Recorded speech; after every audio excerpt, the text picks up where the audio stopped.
Welcome to my channel. Today, a video where we waste not, want not. So recently, I covered this box and made these coasters using the Marilla napkin from Ninny's Napkins, and there was some left over. So I took that and I put it in my accidental art journal, which is a composition book, and the purpose is to use leftover paint, leftover bits, and over time the pages get completed.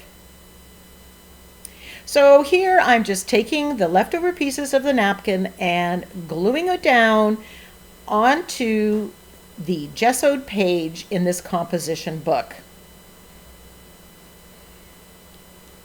I'm not really too worried.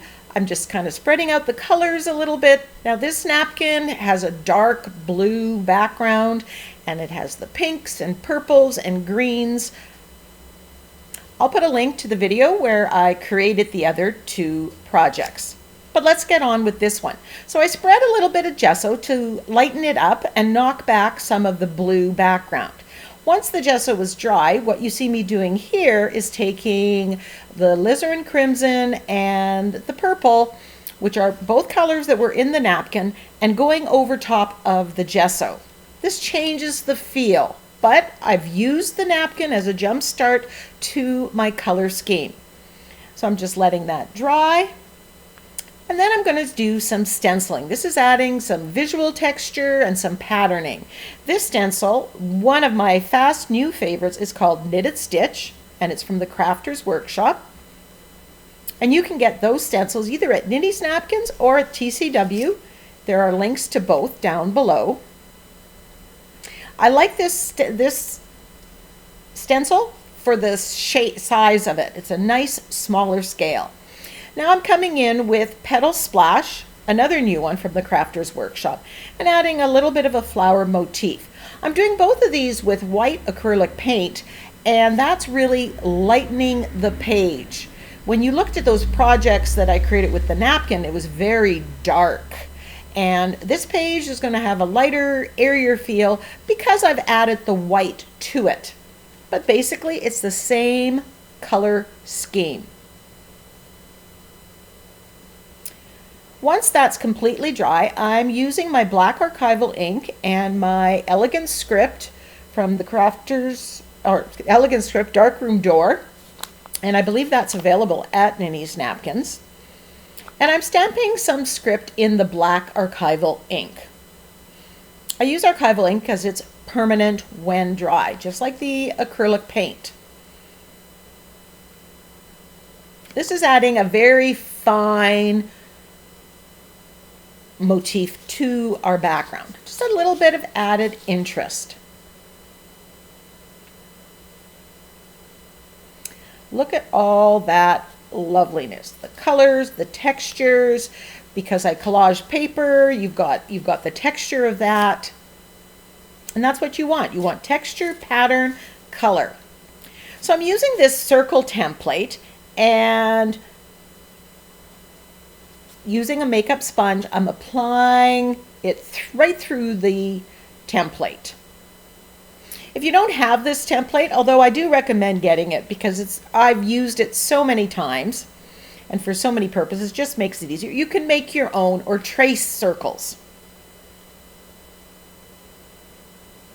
Here I'm just using it as a stencil, and I just want to have it swoop across the page. Now right now you can see a lot of the pattern underneath. I'm going for a more opaque coverage where I don't see that, but if you like the patterning slip showing through, you could have left it at that. That's just an individual decision, not right or wrong. It's just what is the look you're going for. Now that I've put some of these on, I want to add some more. I'm just trying them out, auditioning. I'm going to put my focal image on these circles. I wanted it even more opaque, so I'm using a brush and white acrylic paint, and I'm still using the stencil a little bit, the template, to keep a nice edge. You don't have to. It's just another option, especially if you're not as steady with your hands and you want to make sure you get a straight edge. I could have colored these a pink or a purple, or some of the colors that are in the background. I think that would have looked nice as well. But I chose to leave it white because I wanted my focal image to stand out. And it would get lost on that busy background. I'm shading around the outside of the page. This frames the page, and often I do this kind of midpoint because I want to frame my page. It helps me visualize what comes next. I'm using an angle brush, and the technique is called floating acrylic. I have a video. If you search for shading or floating acrylic on my YouTube channel, you're sure to find it. Now I'm going to use that same technique and shade around the circles. This is going to make these circles pop.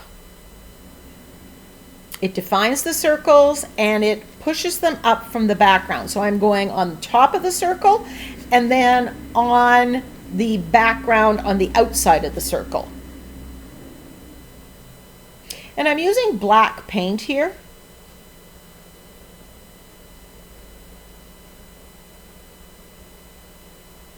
Now, I've chosen to do circles. You could do any shape. They could be squares, rectangles, hexagons. Cut yourself your own stencil or make a tracer. It's a great way to make your focal image stand out from your background.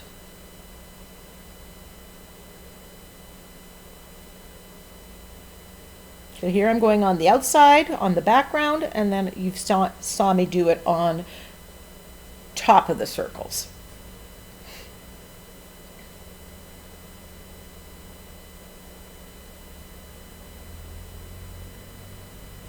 Now these butterflies come from the napkin, Nathalie. That's also available at NinnysNapkins, and there's lots of different colored butterflies. I like the monarch butterfly-ish one that's pink. I thought maybe the purple would fit, but it wasn't quite the right shade. So I'm just additioning them. 3 odd numbers are always good. 5 would have been too many, but I like this because it covers up some of the circles.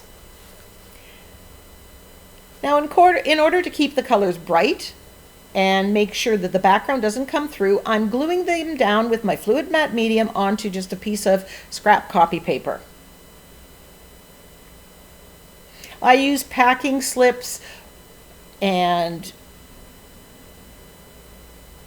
copy paper that has been put into the recycle bin for this purpose. So the underside has something on it, but you don't see it. Once that's completely dry, I cut out the butterflies and decide on their final position. Just realized I also want to put a sentiment, so I grabbed my Winged Wonders sentiment pack. It's one of my newest sentiment packs. And if you like butterflies and things with wings, that might be the sentiment pack for you. They're available for purchase at NinnysNapkins as well. It's a digital download, and you can resize them. I chose to put Follow Your Butterflies. I like the font. It seemed to fit what I've got going on the page. And I'm just bubble cutting around it to get rid of a lot of the white. So you can see how the circles, the shapes, are giving a backdrop for my sentiment, for my focal images. And it allows me to use smaller focal images that you would get from a stamp or a napkin on a larger page.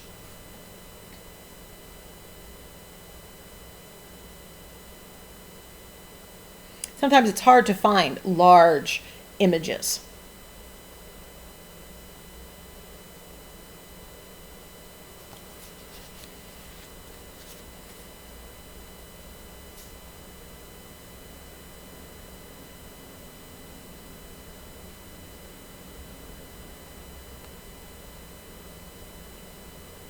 I'm gluing everything down with the fluid matte medium.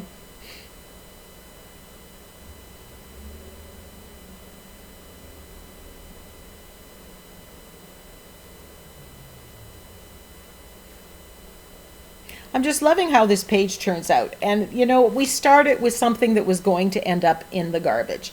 I wanted a little bit more detail, so I grabbed that same script stamp and my burgundy archival ink, and I'm stamping some script on the whites of the circle. Now, yes, this would have been easier to do before I glued everything down, but I didn't know it was going to need something extra. And this really ties it into the script that's in the background. Then I decide I want to shade around the circles with the alizarin crimson color, that same pink color, just to tie in a little more to the butterflies.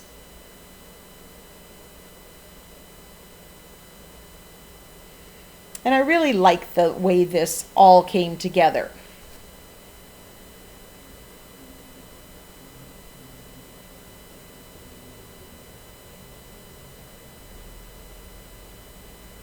If my butterflies had been purple or a different color, I would have made those circles go with that.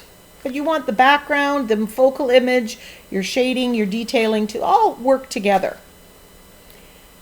Then I came and I splattered with gold. There was a little bit of yellow on the butterflies, and I just tied that into the rest of the page. And, well, it's me. I like my bling. Black splatters might have looked nice too.